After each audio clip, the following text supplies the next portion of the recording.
नमस्कार. आवाज येतोय का सर्वांना?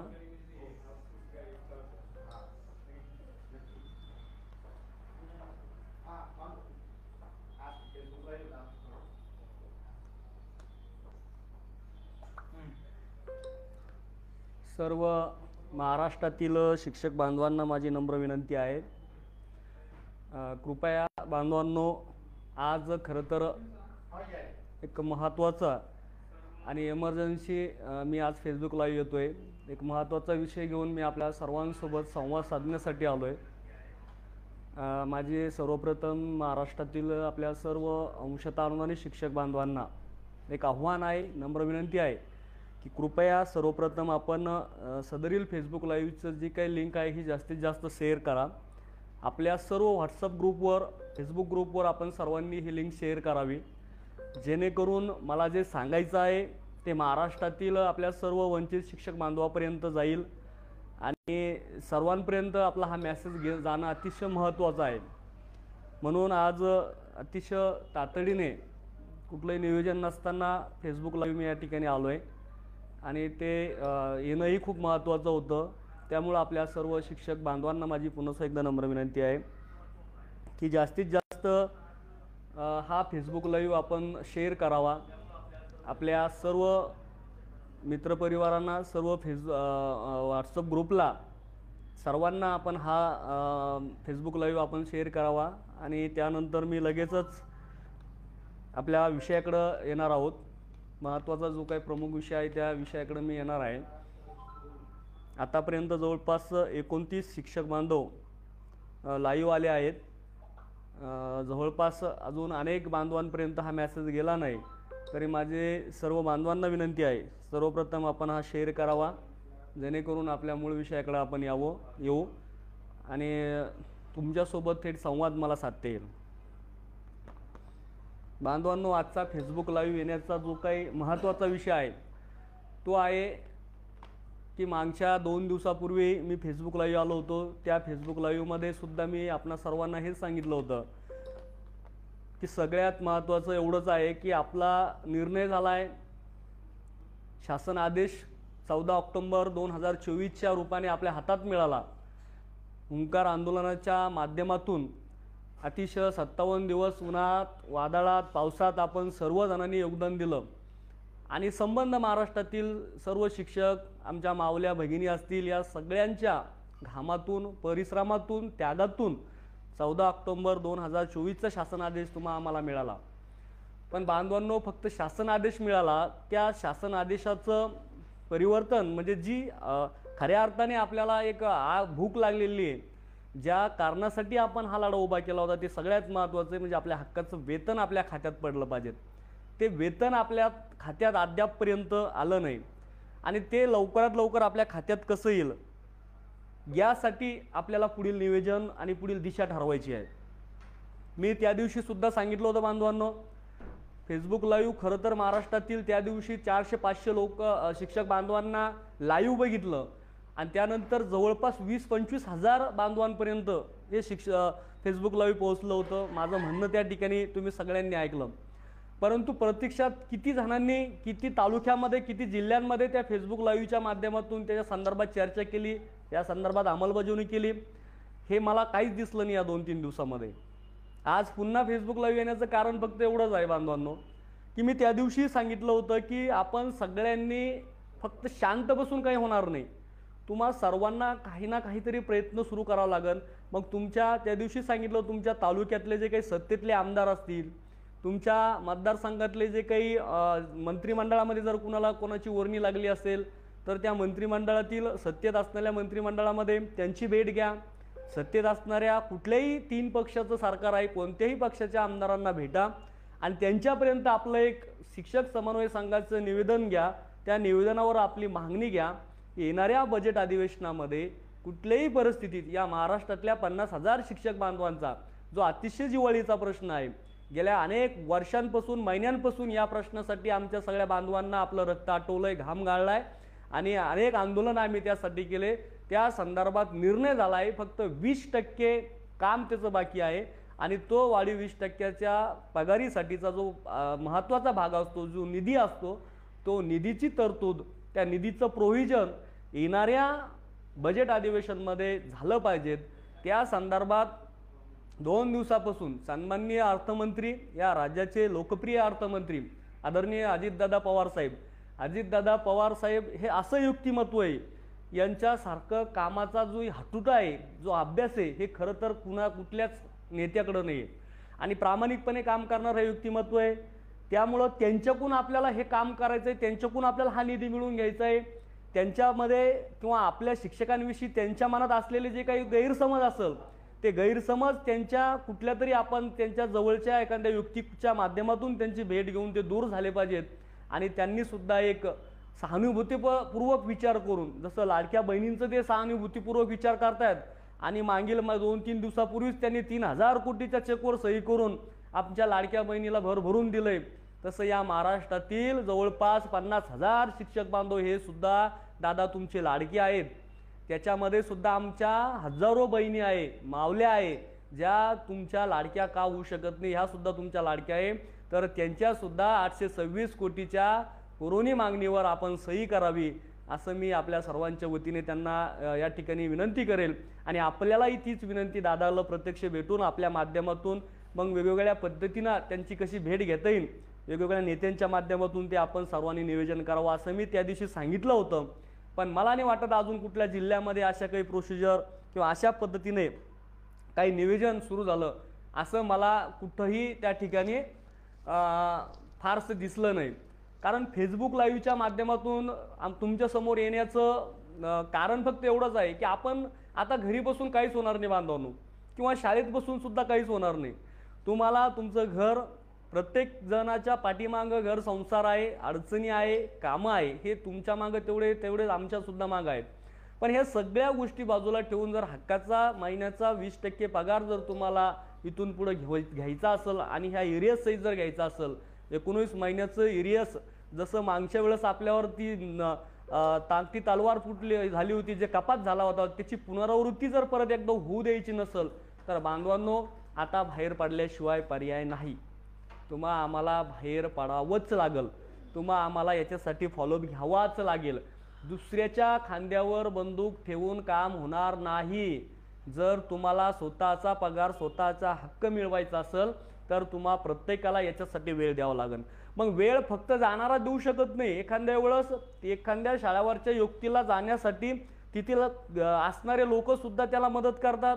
मग जर 2 लोक तुमच्या शाळावरून जर जात असेल तर बाकीच्या लोकांनी ती शाळा सांभाळा, चांगल्या पद्धतीने सांभाळा, जेणेकरून संस्थेचे अध्यक्ष आणि मुख्याध्यापक तुम्ही गेलेल्या लोकांना त्रास होणार नाही।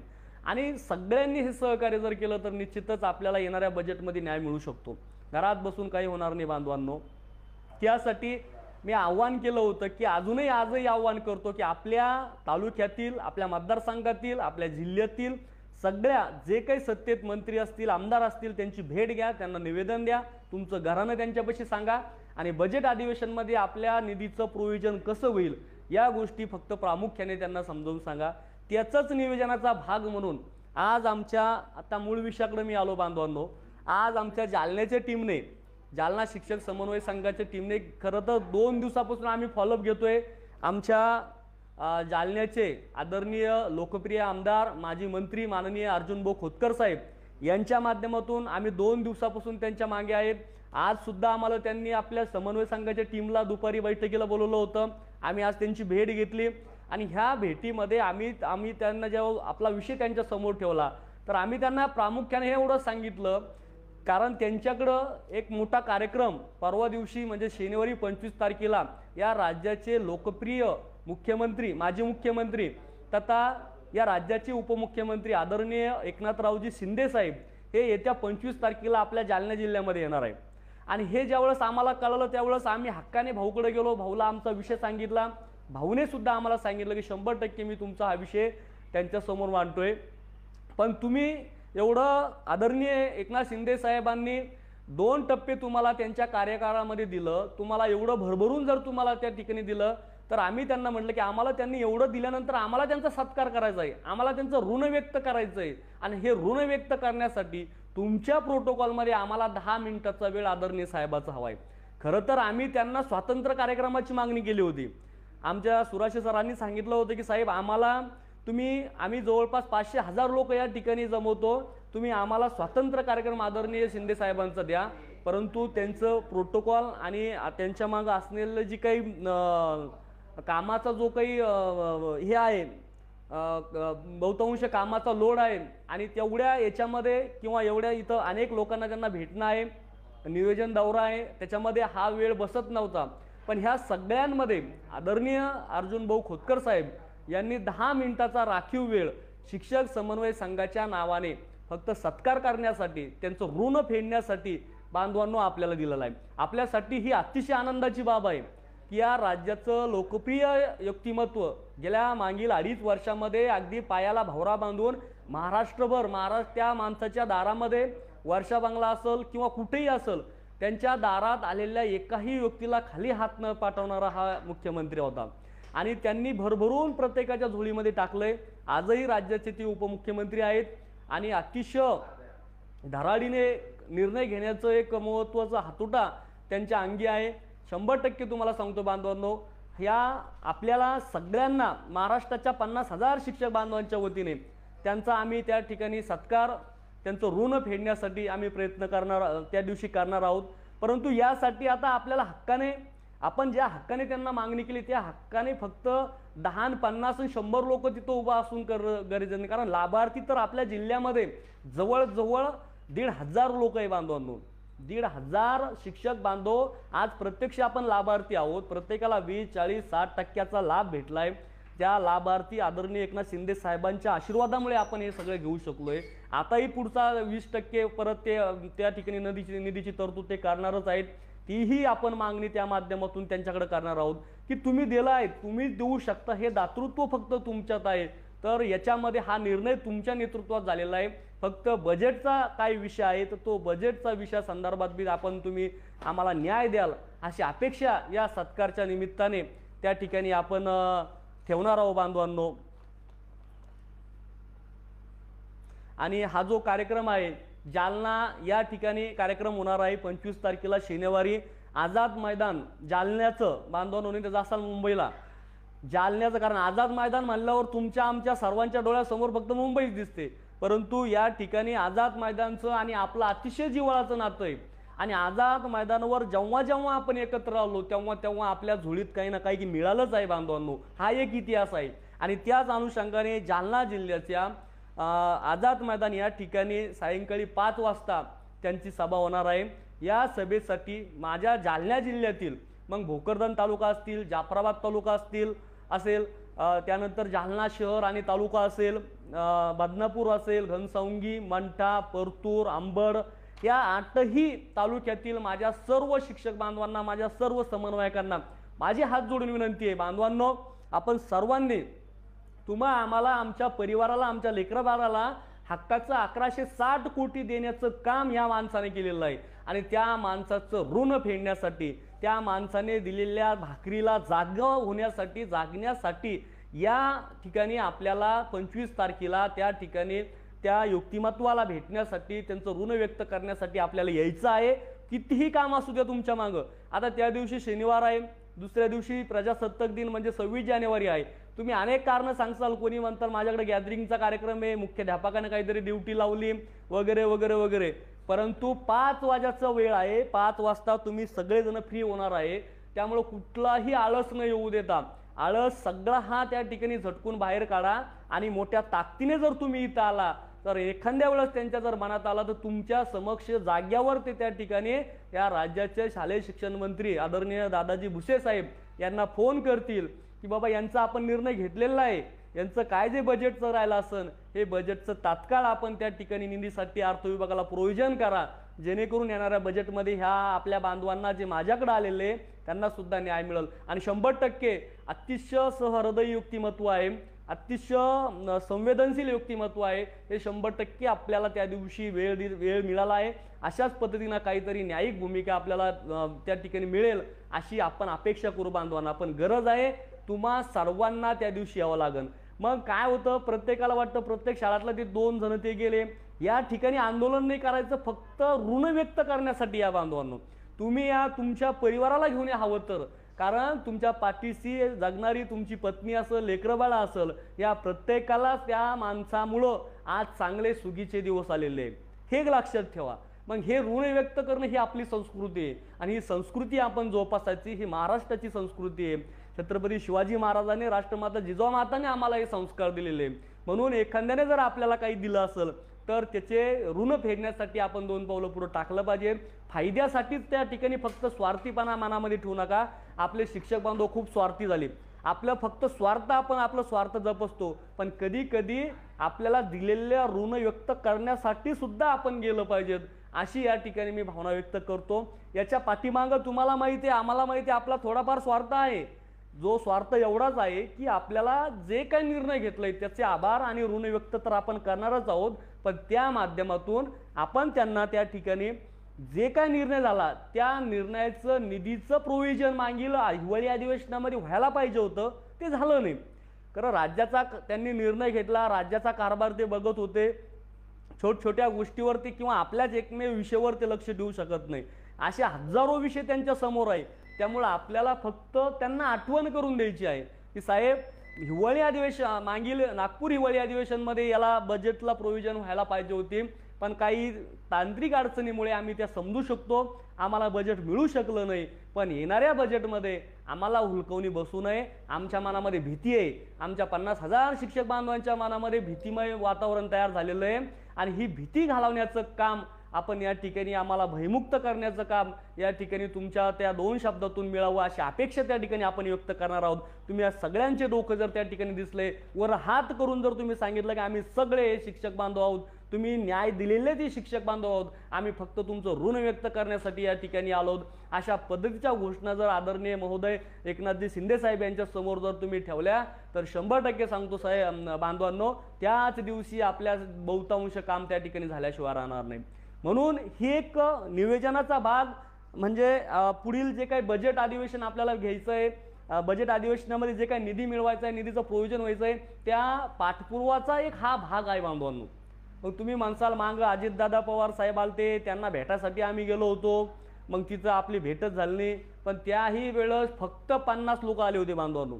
मी आवर्जून सांगेन, आदरणीय राज्याचे अर्थमंत्री अजित पवार साहेब आलते, त्या ठिकाणी अरविंद अण्णांनी आम्हाला आवर्जून विचारलं, आमचे शेरे सर असतील, सुराशे सर असतील, की किती लोक आले तुमचे, खाली मान घालावं लागली होती बांधवांना. आम्हाला फक्त 50 लोक पाठीशी होते. 50 लोकांवर कुठला नेता तुम्हाला भेट घालून देणार आहे? तुमची आमची किंमत नाही आहे इथं. इथं किंमत आहे तुमच्या पाठीमागं असणारं मॉप किती आहे, त्या मॉपला समोरच्या व्यक्तीला किंमत असते. बांधवांनो, आम्ही काही नेतृत्व किंवा कुठलं आम्हाला काहीतरी कुणासमोर लोक दाखवायचे म्हणून आम्हाला खूप मोठं नाव कमवण्यासाठी नाही काय करायचंय. आम्हाला फक्त आपला हक्काचा, प्रत्येकाच्या महाराष्ट्रातील 50,000 शिक्षक बांधवाच्या हक्काचा पगार त्यांना मिळाला पाहिजे आणि हा पगार लवकरात लवकर मिळावा यासाठी फक्त एवढा खटाटोप चालू आहे. त्या दिवशी आम्ही सकाळी 7 वाजल्यापासून तिथं बसलेलो होतो. आजही गेल्या 2 दिवसापासून आम्ही या ठिकाणी पाठपुरावा करतो आहे. आज आम्हाला दुपारी वेळ भेटली 10 मिनिटं, नियोजनामध्ये त्यांनी आपली वेळ टाकलेली आहे. समन्वय संघाची 10 मिनिटाचं सत्काराचं नियोजन आणि 10 मिनिटं चर्चा, अशा पद्धतीचं नियोजनामध्ये आपला वेळ गेलेला आहे बांधवांनो. आता गरज आहे फक्त ताकदीनं प्रत्येक तालुक्यातून 2-2, 4-4, 5-5 काय गाड्या भरून तुम्हाला यायचं, तुम्ही नियोजन करा बांधवांनो. आता तुम्ही प्रत्येक जण स्वतः काहीतरी 10-20 रुपये खर्च करू शकता. तुम्ही आमच्यासाठी कुणासाठी करू नका, इथं कोणीच तुम्हाला रुपया मागणार नाही, फक्त स्वखर्चाने इथं आपल्या हक्कासाठी या, एवढी विनंती करण्यासाठी मी तातडीने आज लाईव्ह आलो. आणि एवढंच नाही, फक्त जालना जिल्ह्यापुरतं मर्यादित नाही, तर आपल्या जालना जिल्ह्याला लागून आज जालन्याच्या 8 तालुक्यातील बांधवांनी तर यावंच, परंतु आपल्या तालुक्याला लावून बीड आहे, बीडचा आष्टी गेवराई तालुका अलीकडचा आहे, तर बीड जिल्ह्याच्या बांधवांना सुद्धा या ठिकाणी येऊ शकतात. त्याचबरोबर बुलढाणा जिल्हा असेल, बुलढाणा जिल्ह्यामध्ये आमचे मखमले सर आहे, मिसाळ सर आहेत आणि सगळे समन्वय संघाची तिथलची टीम आहे, किलबिले सर आहे, एक मोठी टीम आपल्या अंजलीताई गाडी आहे. मला सगळ्याची नावं घेता येणार नाही तिथं, पण सगळ्यांचेच मी आभार व्यक्त करतो की आपण सगळ्यांनी जर प्रयत्न केला तर 100% तुमचंही स्वागत आहे, आपण यावं. बीडमध्ये आपले सगळेच धुरंधर त्या ठिकाणी आहे. बीड जिल्हा म्हणजे धुरंधरांच्या नावानं आहे. आता तर बीड जिल्ह्यातील सगळ्या राहुल कांबळे सर असतील, वडमारे सर आहे, दत्ताभाऊ आहे, तांदळी तात्या आहे, सगळेच या सगळ्याच बांधवांना, आमचे राठोड सर आहे, या सगळ्याच बांधवांना माझी नम्र विनंती आहे की आपण सुद्धा भिडवून जर इथं येण्याचा प्रयत्न केला तर 100% आनंद वाटेल। जालना जिल्ह्यातल्या बांधवांना तर आम्ही पर्सनली फोन करणार आहेत, येण्यासाठी प्रयत्न करणार आहेत, हे सगळ्यांना अजून चर्चा करणार आहे की आपण सगळे या जालना जिल्ह्यातल्या सगळ्या बांधवांना मी आवाहन करतो की आपण सगळ्या मुख्य समन्वयक, विशेषतः जालना जिल्ह्यातले आणि आजूबाजूच्या जवळच्या जिल्ह्यातल्या सगळ्या मुख्य समन्वयकांना, प्रत्येकाचं नाव घेणार नाही मी, कारण काय झालं परवाच्या 2 दिवसाच्या लाईव्ह मध्ये माझ्याकडून काही नावं घेवता, आता काय होतं मनाचा मोठेपणा असतो बांधवांनो, का फेसबुक लाईव्ह करत असताना जवळच्याच लोकांची नावं घेऊन विसरतात माणूस, त्यामुळं काही लोक नाराज होतात की बाबा माझं नाव का घेतलं नाही। त्यामुळे मी आता कुणाचे नाव घेणार नाही, फक्त एवढंच सांगतो की बाबा जे डोळ्यासमोर नावं दिसते त्यांचे नावं आवर्जून डोळ्यासमोर येते म्हणून घेतल्या जाते, पण सगळेच मुख्य समन्वयक जेवढे असतील त्या सगळ्या मुख्य समन्वयकांना माझं आव्हान आहे की आपण पण या ठिकाणी येत्या 25 तारखेसाठी जर आपण आला तर 100% आपल्या या पाठपुराव्याला मी 100% न्याय मिळेल असं बी सांगता येत नाही, किंवा मिळू पण शकतो, काही होऊ शकतं, एखाद्या वेळेस डायरेक्टली आपला निर्णय इथंही होऊ शकतो, किंवा त्याला थोडीशी धार मिळेल, किंवा काहीतरी आपलं ऋण तरी व्यक्त होईल, असं समजा आपण ऋणच व्यक्त केलं त्या व्यक्तिमत्वाचं, कारण त्या माणसाचे आपल्यावर उपकार आहे। तर यासाठी आपल्याला या ठिकाणी यायचंय। संभाजीनगर जिल्हा आहे, संभाजीनगर मधले सगळे जेवढे समन्वयक आहेत, आपले मुख्य समन्वयक मस्के सर असतील आणि त्यांची ती सगळी टीम, वायाळ सर आहे आमचे, या सगळ्यांना माझी नम्र विनंती आहे की आपण सुद्धा जर या ठिकाणी आलात तर निश्चित एक चांगल्या पद्धतीने संघ आपल्याला जमवता येईल या ठिकाणी। आणि या आपण परभणीचा पाथरीचे लोक सुद्धा इकडे येऊ शकते, म्हणजे परभणी परतूर त्या साईडनं रेल्वे रूट आहे, तुम्ही सुद्धा जर आल्या तर चांगलं होईल, कारण 5 वाजेची वेळ आहे आणि 5 वाजेपर्यंत आपण कितीही दुरून म्हणजे 100 किलोमीटरवरून सगळे लोक इथे येऊ शकतात। तर आपण या बांधवांनो एवढ्या वेळेस निर्णय काय होईल आपण मागणी थोडंसं त्या सत्कारामध्ये ठेवणार आहोत, पण किमान या लोकांनी त्या व्यक्तिमत्वाला एवढी तरी जाणीव होईल की ह्या लोकांनी आमचा सत्कार केला, या लोकांनी आपण जो त्यांच्यासाठी निर्णय घेतला, जे आपण त्यांना 2 टप्पे भरभरून दिले, त्याच्या बदल्यात या बिचाऱ्यांनी, या बांधवांनी ती जाणीव ठेवून त्या ठिकाणी आपलं ऋण व्यक्त केलं। ही भावना जागृत करण्यासाठी, ही भावना जिवंत ठेवण्यासाठी आपल्याला हे सत्काराचं नियोजन या ठिकाणी करायचं आहे। इथलचं सत्काराचं सगळं नियोजन असणारा आर्थिक भाग आम्ही सगळ्यांनी वाटून घेतला आहे, बाकीच्यांना फक्त इथं यायचं आहे। बाकीच्या तालुक्यातील सगळ्या शिक्षक बांधवांना, विशेषतः जालना तालुक्यातील शहरातील बांधवांना, सगळ्या अंशतः अनुदानित शिक्षक बांधवांना माझं आव्हान आहे की आपण सर्वांनी 25 तारखेला कुठलंही कारण न देता या ठिकाणी दिलेला जो वेळ आहे 5 वाजेची वेळ आहे, तर 5 वाजता आझाद मैदान, जालना येथील आझाद मैदान या ठिकाणी मोठ्या संख्येने आपण सर्वांनी उपस्थित राहायचं अशी पुन्हा एकदा मी आपल्या सर्वांना आवाहन करतोय। कारण जवळपास महाराष्ट्रामध्ये 5800 शाळा आहे आणि 49,562 शिक्षक आहेत। या सर्व शिक्षक बांधवांना माझं आव्हान आहे की आपण सगळ्यांनी ज्या पद्धतीने नियोजन आज जालन्यामध्ये आम्ही केलंय, याच पद्धतीने आपण ज्या ठिकाणी जे काही तुमचे मंत्री असतील, आमदार असतील सत्तेतले, यांच्या तुम्ही भेटीगाठी घ्या, त्यांचं नियोजन, त्यांचं भेटण्याचं नियोजन करा आणि कशा पद्धतीने आपल्याला बजेट प्रोव्हिजन करून घेता येईल। या संच मान्यता विषय आहे आपला, आयुक्ताकडे संच मान्यता अजून प्रलंबित आहेत, मग आयुक्त संच मान्यता का देऊ शकत नाही, त्याच्या मागचे कारणे काय आहे, त्यासाठी सुद्धा प्रेशराईज आपल्याला करायचं आहे। मग त्यासाठी जे काही प्रेशराईज करायचं आहे ते प्रेशराईज आपण बजेट झाल्यानंतर करू, परंतु सगळ्यात महत्त्वाचं आहे बजेट होणं अतिशय महत्त्वाचं आहे। आणि हे बजेट जर आपल्याला मिळालं तर संच मान्यता एका बटनावर आणि एका तासात होऊ शकत्या, महाराष्ट्राच्या संच मान्यता एका तासात मिळू शकत्या, एवढी ताकद तुमच्या आमच्या सगळ्यांमध्ये आहे। त्यामुळे संच मान्यताचा ताण सोडून द्या तुम्ही, पहिलं बजेटमध्ये आपला विषय गेला पाहिजे। बजेटमध्ये जर आपल्याला निधी मिळाला तर 100% एका बटनावर एका तासात आपण संच मान्यता मिळू, सगळेचे सगळे आपण आयुक्त कार्यालयात जाऊन बसू आणि तिथं जेवढ्या होईल तेवढ्या, मग महाराष्ट्रातल्या जेवढ्या शाळा असेल त्यापैकी 10 शाळांच्या जरी संच मान्यता झाल्या तर ते तरी लाभार्थी भेटले तरी आनंद आहे आपल्याला। पण या महाराष्ट्रातल्या किमान 10 शाळा तरी वाढीव टप्प्याच्या जो काही वाढीव टप्प्याचा जो पगार आहे त्यांच्या पदरात पडला पाहिजे, एवढी माफक अपेक्षा आहे। आणि सर्वच शिक्षक बांधवांना हा त्यांचा हक्काचा पगार मिळेल अशी काळजी करू नका, तुमच्या प्रत्येकाच्या याच्यामध्ये हा वाढीव टप्पा टाकण्यासाठी आपण प्रयत्न करणार आहोत। बांधवांनो, या शेवटच्या विषयाकडे येतो, याच्या पलीकडे जरी आता हे नियोजनाचा भाग झाला, हे सत्कार आपण ऋण व्यक्त करणार आहोत, त्याच्या पुढे जाऊन सांगतो, कारण सन्माननीय शालेय शिक्षण मंत्री आदरणीय एकनाथ शिंदे साहेब यांच्या पक्षाचेच आहेत, दादाजी भुसे साहेब, अतिशय चांगलं व्यक्तिमत्व आहे, ते सुद्धा एखाद्या वेळेस त्यांच्यासोबत येऊ शकतात, कारण त्यांच्या पक्षाचे प्रमुख जर या ठिकाणी इकडे येत असेल तर पक्ष संघटन बनवण्यासाठी त्यांच्या सोबत काही मंत्री सुद्धा येत असतात। आणि दादाजी भुसे साहेब हे अतिशय विश्वासू आणि जवळचे व्यक्तिमत्व आहे। दीपकजी केसरकर साहेब जे माजी शिक्षण मंत्री होते ते सध्या या त्यांच्या पक्षाचे प्रवक्ते आहे, ते सुद्धा सोबत येऊ शकतात। म्हणजे येणार असे मी 100% सांगत नाही, पण येऊ शकतात। तर आपल्याला एक दुग्ध शर्करा योग त्या ठिकाणी होऊ शकतो की सगळ्यांचंच ऋण फेडण्याचं वेळ किंवा ऋण आपण त्यांचं फेडू शकतो। त्यामुळे माझी नम्रती हात जोडून विनंती आहे बांधवांनो, हे सगळे प्रयत्न आहे, आम्ही फक्त प्रयत्न करू शकतोय। निर्णय काय होईल सांगू शकत नाही। तुम्ही माणसाला फेसबुक लावू येता, आम्हाला इतक्या दुरून बोलावता, झालं काहीच नाही। बांधवांनो, आपल्या हातात फक्त प्रयत्न आहे, राज्याचा कारभार आम्ही चालवत नाही, आपण फक्त प्रयत्न करतोय आणि प्रयत्न करण्यासाठी हे सगळं खाटाटोप करावा लागतोय। गेल्या 2-3 दिवसामध्ये पायाला भांगुरा बांधून आम्ही फिरू राहिलो, शाळावर जातोय, याच्याकडे जातोय, स्व खिशातून खर्च करतोय। आमचे सुराशे सरचे आतापर्यंत 3-4 हजार रुपये खर्च झाले। त्याला मला सर जाऊ द्या, असं समजायचं, एक पगार तुमचा जाऊ द्या, पण आता आपल्याला कुठल्याही परिस्थितीत आता आपल्याला सगळं निधी पदरात पडल्याशिवाय माघार घ्यायची नाही, कारण एकदा आपले तोंड पोळलेलं आहे। पण आता यावेळेस आपल्याला अतिशय काळजीनं आणि संयमानं आणि हुशारीनं पुढे चालायचं आहे। जर या सगळ्या पाठपुराव्यामधून जर आपल्याला काही यश हातात पडलं नाही बांधवांनो, तर येत्या 3 फेब्रुवारीला आझाद मैदान मुंबई या ठिकाणी आंदोलनाचं महायलगार आणि पुन्हा एकदा हुंकार आपल्याला करावंच लागणार आहेत। आणि त्याचं सुद्धा निवेदन मी आजच या ठिकाणी तुम्हा सर्वांना आवाहन करतो, जाहीर करतोय।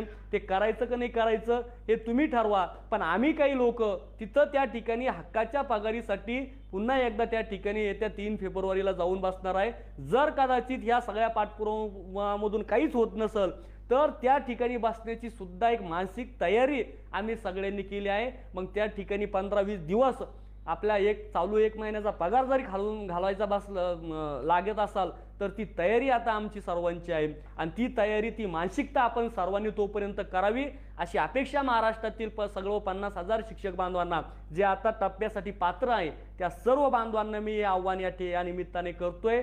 आपण सर्वांनी माझं ऐकून घेतलं, मी आव्हान केल्यानंतर मोठ्या संख्येने आपण सगळेजण लाईव्ह आलात, माझं सगळ्यांनी समजून घेतलं, मला ऐकून घेतलं, त्याबद्दल सगळ्यांचं मी आभार व्यक्त करतो। कुणाचं नाव घेतलं नाही त्याबद्दल जर कुणाला वाईट वाटलं असेल तर त्याबद्दल मी पुन्हा एकदा दिलगिरी व्यक्त करतोय।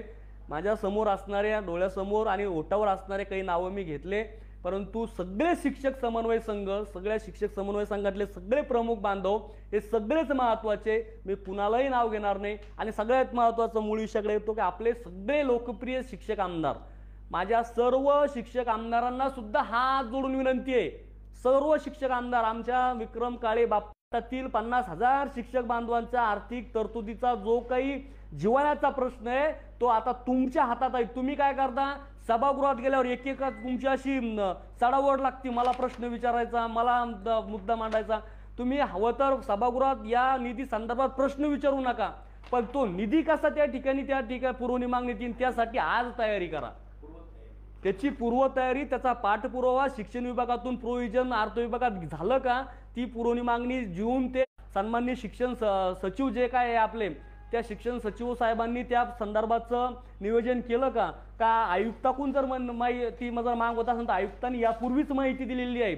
ॲक्च्युली जी पहिली फाईल त्या ठिकाणी पाठवली होती तीच फाईल जर रिन्यू करून जर तारीख बदलून पाठवली तर तरी ती फाईल त्या ठिकाणी जाऊ शकते। तर शिक्षण विभागातल्या हा सगळा जो काय पाठपुरावा आहे हा सन्माननीय राज्याच्या सर्व शिक्षक आमदारांनी करावा अशी माझी मनापासून आपल्या सर्व शिक्षक आमदारांना हात जोडून विनंती आहे, मार्ग असावा। आणि ईपीसीच्या बैठकीमध्ये या सर्व निधीची तरतूद करून घेण्याची जबाबदारी ही राज्यातील सर्व शिक्षक आमदारांवर आम्ही टाकतोय। आम्ही आता तुमच्या खांद्यावर मान टाकतोय, आम्हाला बाकी काही माहीत नाही। माझी महाराष्ट्रातील सर्व शिक्षक आमदारांना माझी हात जोडून विनंती आहे की आपण आता या ठिकाणी आमच्यासाठी, आम्ही तुमचे हे ऋण आयुष्यात विसरणार नाही की त्या ठिकाणी जसं मैदानावर तुम्ही आम्हाला साथ दिली, सभागृहातही तुम्ही आम्हाला साथ देता। आता आर्थिक तरतूद 17 फेब्रुवारीला जर ईपीसीची बैठक असेल तर त्यापूर्वी आपण येणाऱ्या आठवड्यात किंवा पुढील आठवड्यात किंवा या आठवड्यात आपण त्या ठिकाणी मुंबई या ठिकाणी जाऊन शिक्षण विभागामध्ये पाठपुरावा करून अर्थ विभागाकडे फाईल पाठवली किंवा न पाठवली नाही किंवा जर काही अडचणी असेल तर त्या अडचणी तिथं थोडंसं फॉलोअप घेऊन दूर करा. तुम्हाला जर काही मदत लागत असेल तर आम्हा सर्वांना बोलवा. आम्ही सगळे कामं सोडून तुमच्या पाठीशी तिथं तुम्हाला मदत करायला येतो. काय जे तुम्हाला मदत लागत असेल, कारण सगळ्यात महत्त्वाची बाजू तुम्ही, पण बाकीच्या काही गोष्टी शिक्षक आमदारांना विनंती आहे की तुम्हीच आता आमचे तारण हरवा आणि तुम्हीच आम्हाला आता खऱ्या अर्थाने येणाऱ्या EPCच्या बैठकीमध्ये ही तरतूद कशी होईल यासाठी आपण प्रयत्न करावेत. जर ती तरतूद झाली नाही तर हे महाराष्ट्रातील 50,000 शिक्षक उद्या तुम्हाला सगळ्याला विचारणार आहेत. आम्ही सगळे उद्या तुमच्या सगळ्यांच्या आपापल्या मतदारसंघातल्या विभागातल्या सगळ्या शिक्षक आमदारांच्या घरापाशी येऊन बसणार आहेत. आम्ही शिक्षण मंत्र्याकडे जाणार नाही आणि आम्ही तिकडं आता कोणत्या मंत्र्याकडे जाणार नाही. आम्ही तुमच्याच दारात येऊन बसणार आहे, कारण आमची तुम्ही लोकप्रतिनिधी, जबाबदारी ही तुमची आहेत. जर उद्या EPCच्या बैठकीत निधी आला नाही तर आम्हाला सर्वांना तुमच्या दारात येऊन बसावं लागणार आहे. ती वेळ आपण येऊ देऊ नये एवढीच आपण अपेक्षा करतोय. आपण नियोजन करावं एवढी पुन्हा एकदा विनंती करतोय. आणि जालना जिल्ह्यातील तथा आजूबाजूच्या सर्व ज्यांना शक्य आहे, बीड असेल, संभाजीनगर असेल, सिल्लोड भागचा तालुका असेल, परभणी असेल आणि बुलढाणा जिल्हा असेल, या सर्व शिक्षक बांधवांनी येणाऱ्या 25 तारखेला वार शनिवार रोजी आझाद मैदान जालना जिल्हा ताकदीने आणि विश्वासाने त्या ठिकाणी याल अशी माफक अपेक्षा करतो आणि या ठिकाणी थांबतो. जय हिंद, जय महाराष्ट्र, धन्यवाद.